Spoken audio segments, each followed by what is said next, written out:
Yo tenía unos 10 años cuando esto ocurrió, y hasta hoy, cuando la noche se cierra y la casa queda demasiado silenciosa, yo recuerdo, no como un recuerdo distante, como si fuera ayer.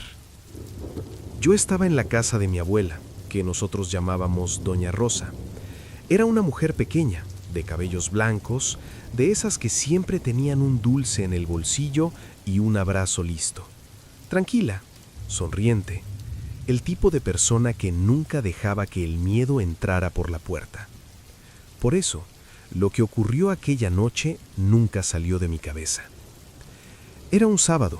Yo me había quedado a dormir allí, como hacía a veces los fines de semana. La noche estaba normal.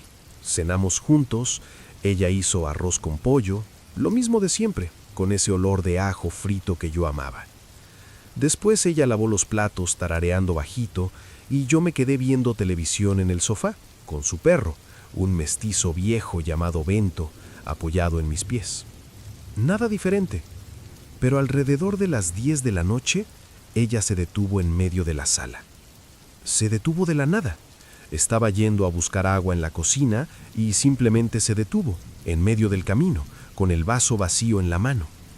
Yo ni siquiera lo noté de inmediato. Solo lo noté cuando Bento dejó de respirar profundamente, levantó la cabeza y se quedó mirando en la misma dirección que ella.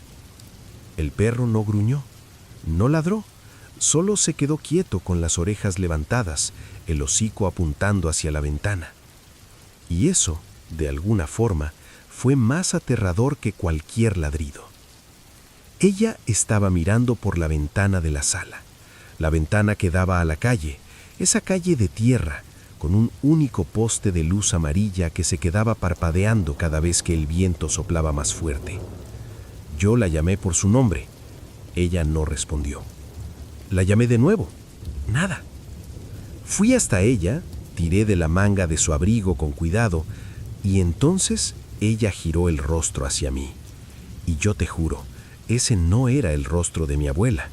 Era su rostro, sí, los mismos ojos castaños, la misma nariz redondeada, pero la expresión era de otra persona. Era de alguien que acababa de entender algo muy malo. Ella habló bajo, casi susurrando. Apaga todo, las luces, la televisión, todo, y no hagas ruido. Yo me quedé quieto, no entendí. Ella repitió, esta vez con la mano en mi hombro firme. Ve, ahora. Yo obedecí. Apagué la televisión, apagué las luces de la sala, del pasillo, de la cocina. La casa se hundió en una oscuridad total. La única luz que quedaba era ese poste débil afuera, lanzando una claridad anaranjada y temblorosa por las rendijas de la ventana. Mi abuela me tiró del brazo hasta el pasillo central de la casa, lejos de cualquier ventana. Ella también llamó a Bento con un chasquido de dedos, un chasquido tan leve que casi no lo oí, y el perro vino sin hacer ningún sonido, pegándose a su pierna. Nos quedamos parados allí, apoyados en la pared, en la oscuridad. Yo no me atreví a preguntar qué estaba pasando. La forma en que ella estaba respirando me decía que no era momento de preguntar nada. Y entonces el silencio empezó a volverse extraño. No era el silencio común de la noche. Era un silencio más profundo que eso, como si los insectos hubieran dejado de cantar al mismo tiempo, como si incluso el viento hubiera contenido la respiración. Yo pegué el oído a la pared y me quedé escuchando. Nada, absolutamente nada, hasta que escuché los pasos. Eran pasos pesados, lentos, en la calle de tierra allá afuera. Pasos que se detenían, volvían a empezar, se detenían de nuevo, como si alguien estuviera caminando sin prisa, mirando las casas una por una. Mi abuela apretó mi mano, con fuerza. Los pasos se detuvieron frente a nuestra casa. Contuve la respiración. Bento no hizo ningún sonido, pero sentí su cuerpo volverse rígido contra mi pierna.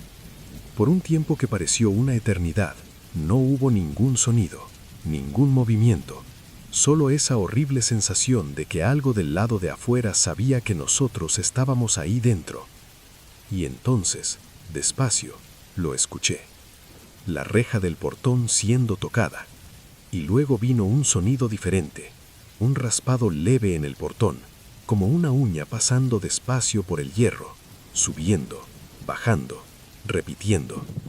No era alguien probando el portón, era alguien sintiéndolo. Yo estaba a punto de mirar por el pasillo hacia la ventana, cuando mi abuela puso la mano en mi mejilla y giró mi rostro hacia ella. Hizo el gesto de silencio con el dedo en los labios. Sus ojos decían todo. No te muevas, no mires, no hagas sonido. Nos quedamos así por un tiempo que no sé calcular. Puede haber sido 5 minutos, puede haber sido 20. Cuando tienes miedo de verdad, el tiempo deja de funcionar bien. Y entonces, los pasos comenzaron de nuevo, aún más lentos, y se fueron alejando. Se alejaron por la calle, hasta que el sonido desapareció completamente. Mi abuela esperó un buen tiempo antes de cualquier cosa. Despacio, fue hasta la ventana. Miró a un lado, miró al otro. Se quedó parada por algunos segundos con los ojos fijos en algún punto que yo no podía ver. Después volvió al pasillo, tomó un rosario que estaba colgado en la pared, se sentó en la silla y se quedó en silencio. Yo me senté en el suelo cerca de ella. Bento se acostó entre los dos. La noche pasó así. A la mañana siguiente, la luz del sol cambió todo. Ese horror sin nombre de la noche anterior parecía menos real con el día claro entrando por las ventanas. Yo tomé café con ella y cuando ya no aguanté más, pregunté: «Abuela, ¿qué fue eso ayer?». Ella colocó la taza en la mesa despacio. Me miró por un instante como si estuviera midiendo cuánto iba a contarme. Entonces habló. Dijo que cuando era más joven, antes de que yo naciera, había pasado algo en su calle. Una mujer desapareció, y antes de desaparecer, los vecinos dijeron que habían visto a un hombre caminando de noche, solo, deteniéndose frente a las casas, siempre tarde, siempre despacio, siempre mirando. Dijo que había un detalle que los vecinos repetían en voz baja. Él nunca se detenía en las casas oscuras, solo en las iluminadas, solo donde se veía señal de gente. Dijo que nunca supieron bien qué hacía ese hombre allí. Nunca probaron nada, pero la mujer desapareció. Y otras cosas pequeñas, cosas que a la gente no le gustaba hablar en voz alta, también ocurrieron en esa época. Un niño que desapareció por 2 días y volvió sin poder explicar dónde había estado. Un perro que apareció muerto sin ninguna marca en el cuerpo. Yo estaba a punto de mirar por el pasillo hacia la ventana cuando mi abuela puso la mano en mi mejilla y giró mi rostro hacia ella. Hizo el gesto de silencio con el dedo en los labios.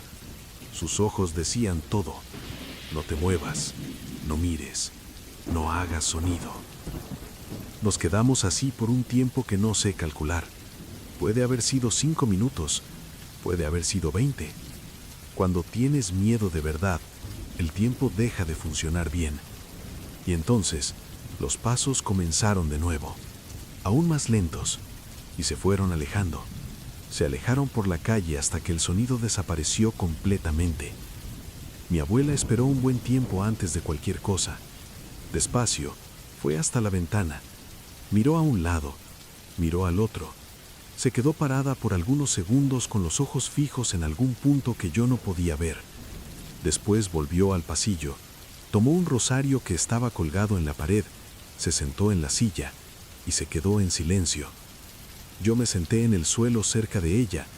Bento se acostó entre los dos. La noche pasó así. A la mañana siguiente, la luz del sol cambió todo.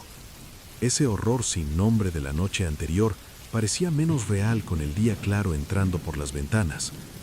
Yo tomé café con ella y cuando ya no aguanté más, pregunté: «Abuela, ¿Qué fue eso ayer? Ella colocó la taza en la mesa despacio. Me miró por un instante como si estuviera midiendo cuánto iba a contarme. Entonces habló. Dijo que cuando era más joven, antes de que yo naciera, había pasado algo en su calle. Una mujer desapareció, y antes de desaparecer, los vecinos dijeron que habían visto a un hombre caminando de noche, solo, deteniéndose frente a las casas. Siempre tarde, siempre despacio, siempre mirando. Dijo que había un detalle que los vecinos repetían en voz baja. Él nunca se detenía en las casas oscuras, solo en las iluminadas, solo donde se veía señal de gente. Dijo que nunca supieron bien qué hacía ese hombre allí. Nunca probaron nada, pero la mujer desapareció, y otras cosas pequeñas, cosas que a la gente no le gustaba hablar en voz alta, también ocurrieron en esa época. Un niño que desapareció por 2 días y volvió sin poder explicar dónde había estado. Un perro que apareció muerto sin ninguna marca en el cuerpo.